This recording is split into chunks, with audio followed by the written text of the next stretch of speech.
Manager ni Alden na si Ten ibinuking ang pagdalaw ni Alden kay Catherine bago ito pumunta ng Bangkok. Busy at napakaraming ganap nga ngayon ni na Alden Richards at Catherine Bernardo ngayong month of June.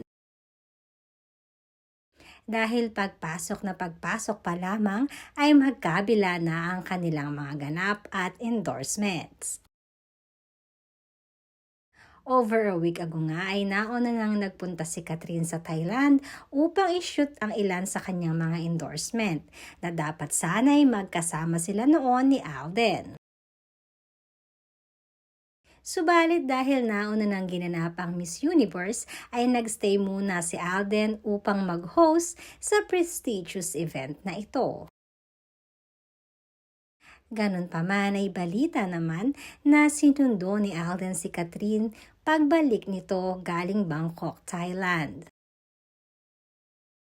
Nabalitaan din namin na pinagkaguluhan nga itong si Alden sa isang street food sa Bangkok dahil dumaan dito si Alden upang itry ang kanilang street foods.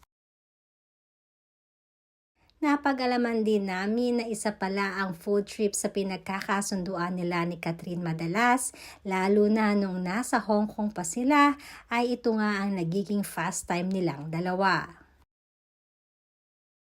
Samantalang ayon na din sa aming source, ay nagkita pala muna sina Kat at Alden bago ito pumunta ng Bangkok kamakailan.